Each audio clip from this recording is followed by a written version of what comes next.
It was Leo Tolstoy who said, everyone thinks of changing the world, but no one thinks of changing himself.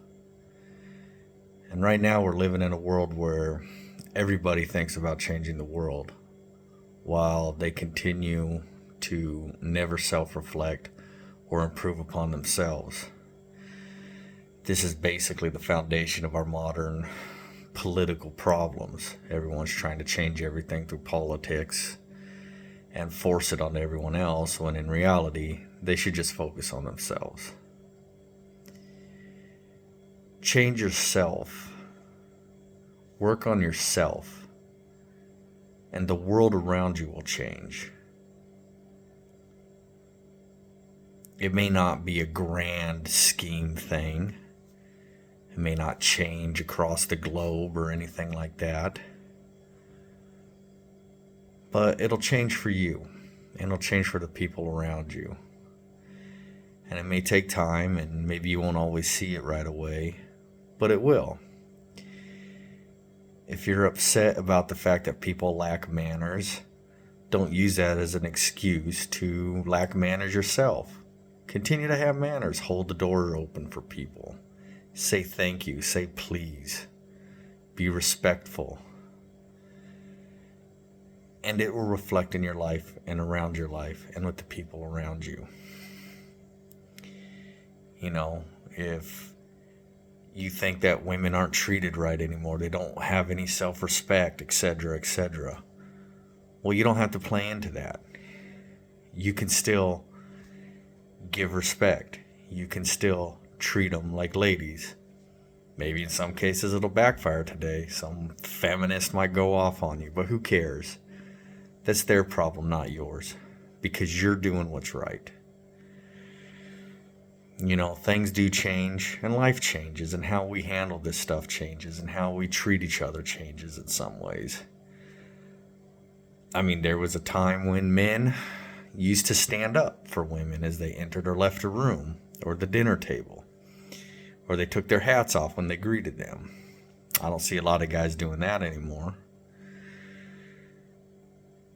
So, what I'm really just trying to say is, just work on changing yourself.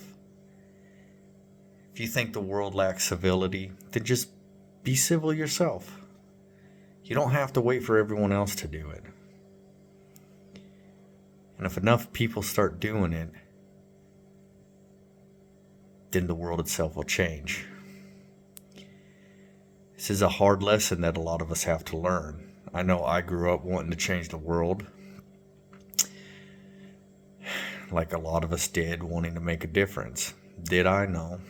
Maybe I did in some cases, but instead, after a lot of hard life lessons, a lot of failures, a lot of screw-ups, I eventually just started changing myself. I started working on myself. And by doing that, I began to change the world around me. Through friends, through family, through people that I knew, through my work. The reactions, the interactions just ended up being different. Better in some cases. Not always better in some cases. But there was definitely a change. So keep that thought in mind. Everyone thinks of changing the world, but no one thinks of changing himself. Next time you see some grand issue that you think you should just go out there and march for, think about, have you really worked on yourself enough to be telling the world how it should change? Because if you haven't, maybe that's what you should focus on instead. Focus on yourself. Focus on your family. Focus on your close friends. Improve those situations and those relationships. Improve yourself. Improve yourself spiritually, emotionally, mentally, physically, intellectually. And in time, you will see it reflect in the world around you. Just got to give it time. We do live in a very impatient world these days. It doesn't have to be that way, though. Thanks again.